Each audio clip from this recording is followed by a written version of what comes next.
Hello students, welcome to my channel Agrify study. और आज का टाइटल देखकर आप समझ गए होंगे कि आज मैं किस टॉपिक पर वीडियो बनाने वाला हूं और किस टॉपिक से रिलेटेड आपको जानकारी देने वाला हूं। तो आज का जो हमारा टॉपिक रहेगा वो है क्लासिफिकेशन ऑफ क्रॉप्स। आज हम देखेंगे जो क्रॉप्स हैं हमारी, या जो हमारी फसल है, उसको कितने भागों में वर्गीकृत किया गया है, और अगर वर्गीकृत किया गया है तो वो किसके बेस पे किया गया है। ठीक है, तो सबसे पहले मैं बात करता हूँ क्लासिफिकेशन ऑफ क्रॉप्स की।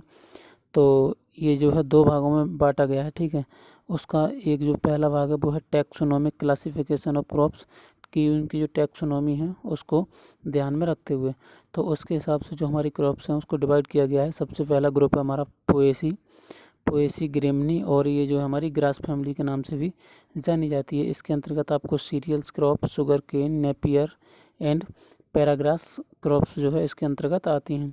उसके बाद अगला जो हमारा ग्रुप है वो है पेपिलियोनेसी और लेग्यूमिनेसी एंड पी फैमिली जो है वो सारी इसमें जो हमारी दाल वाली फसलें आती हैं। तो इसको जो कैटेगराइज किया गया है वो है, इसमें जो क्रॉप आती हैं वो है pulse, legumes, groundnut and sunn hemp. ठीक है, उसके बाद अगला जो कैटेगरी है वो है यहाँ पर क्रूसीफेरी मस्टर्ड फैमिली, और यहाँ पर तो इसके अंतर्गत जो क्रॉप्स आती हैं वो है रेडिस, कैवेज, कलीफ्लावर और नॉलकॉल। उसके बाद एक यहाँ पर आती है कुकुरबिटेसी फैमिली और गार्ड फैमिली भी हम इसको बोलते हैं। ठीक है, तो इसमें क्या होती है, ऑल गार्ड्स हमारी आती हैं, जैसे कि bottle guards, better guards, cucumber है, पंपकिन है, वाटरमेलन है। तो ये जो सारे हमारी क्रॉप्स हैं वो सब आ जाती हैं हमारी कुकुरबिटेसी के अंतर्गत। अब बात करते हैं यहाँ पर मालवेसी फैमिली की, जो कि एक कॉटन फैमिली के नाम से जानी जाती है। इसके अंतर्गत आती है हमारी कॉटन, विंडी और यहाँ पर रोजली भी इसी के अंतर्गत हमारी आ जाती है। उसके बाद बात करते हैं यहाँ पर सोलेनेसी एंड ब्रिंजल फैमिली के नाम से भी इसे हम जानते हैं। तो इसके अंतर्गत जो आती है हमारे brinjal, potato, tomato, tobacco and chilli, इतनी जो हमारी क्रॉप्स हैं वो सारी सोलेनेसी फैमिली के अंतर्गत आती हैं। उसके बाद बात करते हैं यहाँ पर टिलिएसी की। तो टिलिएसी में हमारी जूट और फालसा, ये जो क्रॉप्स हैं वो टिलिएसी के अंतर्गत रखी गई हैं। और उसके बाद बात करते हैं एस्टेरेसी की, या कंपोजिटी फैमिली, इसका ओल्ड नेम जो है वो कंपोजिटी है। इसके अंतर्गत आपको देखने के लिए मिलेंगी सनफ्लावर, साफ्लावर एंड नाइजर घास। ठीक है, उसके बाद बात करते हैं यहाँ पर चीनाफोडिएसी की। तो चीनाफोडिएसी में आपको यहाँ पर स्पाइनिच, बीट एंड शुगर बीट देखने के लिए मिल जाती हैं। और अगर वीडियो आपको पसंद आ रही हो, इंटरेस्टेड हो, तो आप वीडियो को लाइक कर दें, शेयर कर दें और अपने दोस्तों के साथ में ज़्यादा से ज़्यादा शेयर करें, जिससे कि हमारा जो चैनल है वो जल्दी ग्रो हो और आपको हम बेस्ट कंटेंट लेकर के आ सकें। अब बात करते हैं यहाँ पर अगली फैमिली की, तो वो है पेडलिएसी। पेडलिएसी में आप जानते हैं कि सीसमा माता, जिसके लिए हम तिल बोलते हैं हिंदी में। ठीक है, उसके बाद आती है यहाँ पर हमारी यूफोरबिएसी। यूफोरबिएसी में आपको कैस्टर एंड टेपियोका देखने के लिए मिल जाता है। उसके बाद बात करते हैं कॉन्वोल्वुलेसी की। तो इसमें हमारा आता है स्वीट पोटैटो, जिसको हम इंग्लिश में, हिंदी में शकरकंद बोलते हैं। ठीक है, उसके बाद अगली जो फैमिली है वो है हमारी अम्बलीफेरी। अम्बलीफेरी में आता है हमारा कोरिएंडर, कुकमिन एंड कैरेट। ठीक है, ये सारी अम्बलीफेरी के अंतर्गत आ जाती हैं। उसके बाद बात करते हैं एलिएसी की। तो एलिएसी में हमारा ऑनियन एंड गार्लिक आता है। उसके बाद अगला जो हमारा फैमिली ग्रुप है वो है जिंजीविरेसी। तो इसमें हमारा जिंजर एंड टर्मरिक आती है। ठीक है, अदरक और हल्दी। उसके बाद जो अगला जो क्लासिफिकेशन क्रॉप्स का किया गया है वो किया गया on the basis of special classification. अब स्पेशल क्लासिफिकेशन के हिसाब से कुछ क्रॉप्स की कैरेक्टरिस्टिक्स होती हैं, उसके हिसाब से इन्हें कैटेगराइज किया गया है। तो वो है हमारी सबसे पहली जो इसमें कैटेगरी है वो है अरेबल सॉइल्स। तो अरेबल क्रॉप्स, जो अरेबल क्रॉप्स होती हैं वो होती हैं which requires preparatory tillage. For example इसमें है पोटैटो, टोबैको, राइस, मेज एटसेट्रा। स्पेशल क्रॉपिंग के अंतर्गत जो दूसरी क्रॉप्स कैटेगरी आती है वो है एले क्रॉप्स। एले क्रॉप्स वो क्रॉप्स होती हैं जिसे हम ग्रोन करते हैं सेजेस पर, और जो एलेज बना करके उसे हम ग्रोन करते हैं। अब जो सेजेस और एलेज बने किसके होते हैं, ये बने होते हैं यहाँ पर ट्री और श्रब्स के, पेड़ और झाड़ियों के। इसके अंतर्गत जो एग्जांपल आते हैं वो आती हैं arable crops like sweet potato. Sweet potato को हम उड़द या फिर अरहर के साथ, sweet potato, urad, arhar, turmeric, ginger are grown in patches formed by the row of eucalyptus, sababul and cassia की जो रो बनी होती हैं उनके ऊपर हम इन्हें ग्रोन करते हैं। किसके लिए? स्वीट पोटैटो, उड़द, ट्यूअर एंड टर्मरिक और जिंजर के लिए। उसके बाद आती है तीसरी कैटेगरी, वो है एगुमेंटिंग क्रॉप्स। एगुमेंटिंग क्रॉप्स क्या होती हैं? वो क्रॉप्स होती हैं जो कि एक सप्लीमेंट्स के रूप में बुआई होती है और ये क्या करती हैं कि जो मेन क्रॉप्स होती है उसकी यील्ड को बढ़ा देती हैं। तो इसका जो एग्जांपल है वो है जापानीज मस्टर्ड। जापानीज मस्टर्ड को हम बरसीन के साथ में बो देते हैं, जिससे कि हमारी जब बरसीन की जो फर्स्ट कटाई होती है उस पर क्या करती है कि जापानीज मस्टर्ड जो है वो भी हमारी जो बरसीम की जितनी हमें यील्ड मिलनी चाहिए उसके लिए फुलफिल कर देती है। और जबकि जब हमारी नेक्स्ट कटिंग होती है उस समय पर बरसीन हमारी पूरी उपज हमें दे देती है। तो ऐसी जो क्रॉप्स हम जापानीज मस्टर्ड को बोते हैं बरसीन के साथ में, उसे हम एगुमेंटिंग क्रॉप्स कहते हैं। उसके बाद अगली कैटेगरी जो आती है वो हमारी एवेन्यू क्रॉप्स। एवेन्यू क्रॉप्स जो वो क्रॉप्स होती हैं इनके लिए हम क्या करते हैं कि वो जो हमारे फार्म रोड होते हैं उनके आसपास में बो देते हैं, जिससे कि वो क्या करती हैं, फेंसिंग का भी काम कर देती हैं। जैसे कि हमारी अरहर हो गई और सिसल एटसेट्रा इसके अंतर्गत क्रॉप्स आ जाती हैं। उसके बाद अगली जो क्रॉप्स आती है वो यहाँ पे border crops, barrier crops and guard crops.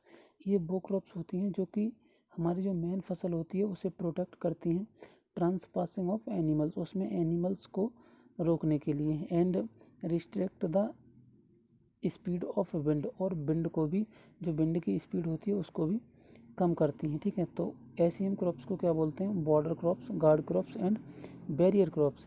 इसके अंतर्गत क्या आता है कि हमारा जो साफ्लावर होती है उसको हम प्लांटेड कर देते हैं around the field of chickpea. चना की चारों तरफ हम साफ्लावर को वहाँ पर सोन कर देते हैं, तो वो हमारा जो साफ्लावर है वो हमारी बॉर्डर क्रॉप का काम वहाँ पर करती है। उसके बाद जो अगला कैटेगरी आती है वो आती है यहाँ पर ब्रेक क्रॉप्स। ब्रेक क्रॉप्स क्या होती हैं? ये वो क्रॉप्स होती हैं जो कि हमारे खेत में हम लगातार जो क्रॉप्स लेकर के आए हैं उससे क्या होता है कि एक एग्रो इकोलॉजिकल सिचुएशन बन जाती है। तो उसको ये क्या करती हैं कि जो कंटिन्यूसली एग्रो इकोलॉजिकल सिचुएशन बनी आ रही है उसके लिए ये ब्रेक कर देती हैं by the using of multiple cropping system. हम जो है उसमें मल्टीपल क्रॉपिंग्स ले लेते हैं, मल्टीपल क्रॉप्स ले लेते हैं। ठीक है, मल्टीपल क्रॉपिंग सिस्टम्स अपना लेते हैं, जैसे कि एक बार उथली रूट वाली, एक बार गहरी रूट वाली। ठीक है, तो इस तरह से ये क्या करती हैं कि जो हमारी एग्रो इकोलॉजिकल सिचुएशन कंटिन्यूसली बनी आ रही है उसके लिए ब्रेक कर देती है। उसके बाद आती है हमारे यहाँ पर कैश क्रॉप्स। कैश क्रॉप्स वो क्रॉप्स होती हैं जो कि हम इसलिए ग्रोन करते हैं उनके लिए कि उन्हें हम डायरेक्टली मार्केट में सेल कर पाएँ और उससे हमारे लिए हार्ड कैश जो है वो मिल जाए। इसमें आती है jute, cotton, tobacco and sugar cane. उसके बाद आती है हमारी अगली कैटेगरी यहाँ पर catch crops, emergency crops. Catch crops वो क्रॉप्स होती हैं, इनको हम क्या करते हैं कि जब हमारी मेन फसल जो है वो नष्ट हो जाती है किसी भी कारणवश, तो जो अगली फसल और जो हमारी मेन फसल जो हमारी नष्ट हो गई है उसके बीच में जो समय बचता है, ठीक है, उस समय में हम उस क्रॉप्स को लेकर के अपनी जो नुकसान होता है उसकी भरपाई कर पाते हैं, तो उसे हम बोलते हैं कैच क्रॉप्स। कैच क्रॉप्स के अंतर्गत आ जाता है हमारा ग्रीन ग्राम, उड़द, काउपी, अनियन, रेडिस एटसेट्रा और बहुत सारी क्रॉप्स हैं जो हमारी कैच क्रॉप्स के अंतर्गत आती हैं। उसके बाद बात करते हैं यहाँ पर क्लीनिंग क्रॉप्स के बारे में।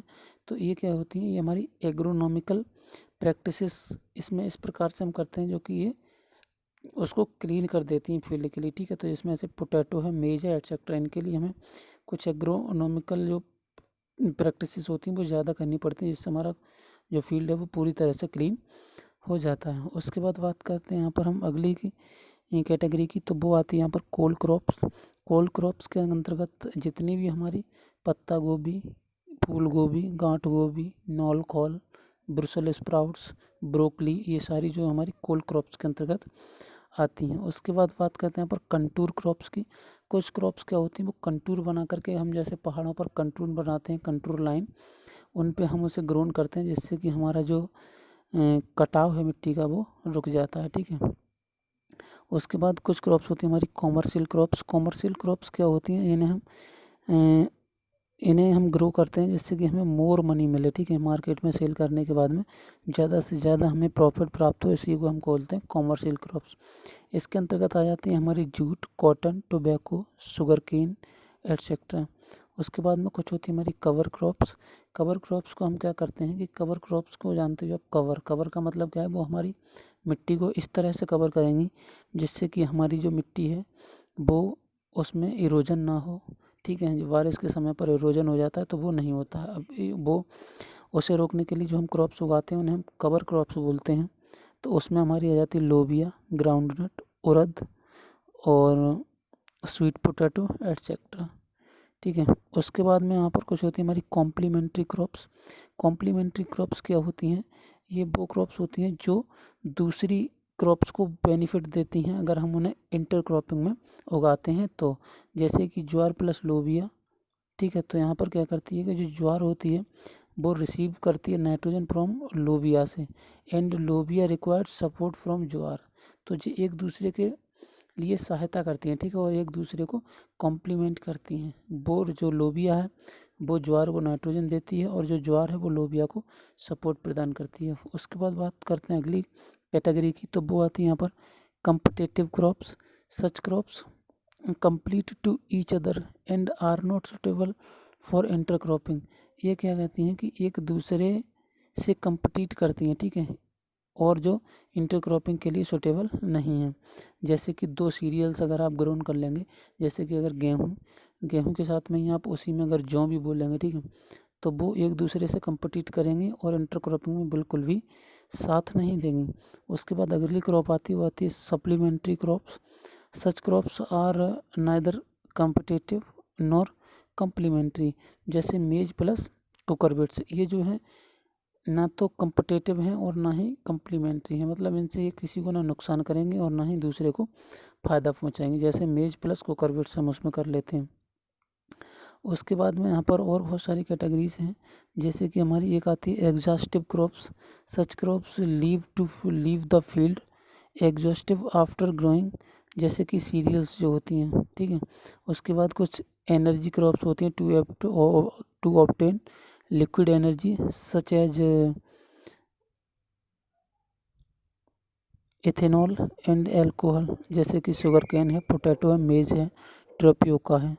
और उसके बाद में कुछ ली क्रॉप्स होती हैं, मल्च क्रॉप्स होती हैं जो कि मल्चिंग का काम करती हैं।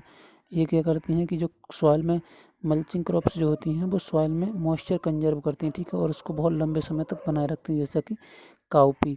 और एक जो लास्ट हमारी कैटेगरी है वो है नर्स क्रॉप्स।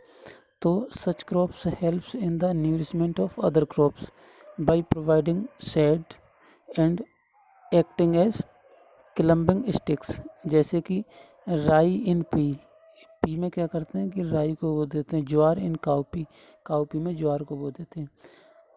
तो बस आज की वीडियो में इतना ही था। अगर वीडियो आपको अच्छी लगी हो तो वीडियो को लाइक कर दो, शेयर कर दो और अपने दोस्तों के साथ में शेयर भी कर दो, और चैनल को सब्सक्राइब करना बिल्कुल ही मत भूलना, ठीक है, क्योंकि जैसे ही हमारे चैनल पर 1000 सब्सक्राइबर कंप्लीट हो जाएंगे हम लाइव वीडियोज़ आपको लेकर के आएंगे, जिसमें आपकी और ज़्यादा क्वेरी जो है वो क्लियर हो जाएंगी।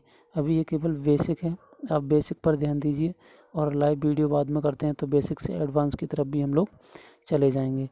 तो आज की वीडियो में इतना ही था। वीडियो अगर आपको पसंद आई हो तो लाइक, शेयर एंड चैनल को सब्सक्राइब करना ना भूलें। मिलते हैं नेक्स्ट वीडियो में, तब तक के लिए पढ़ते रहो, बढ़ते रहो।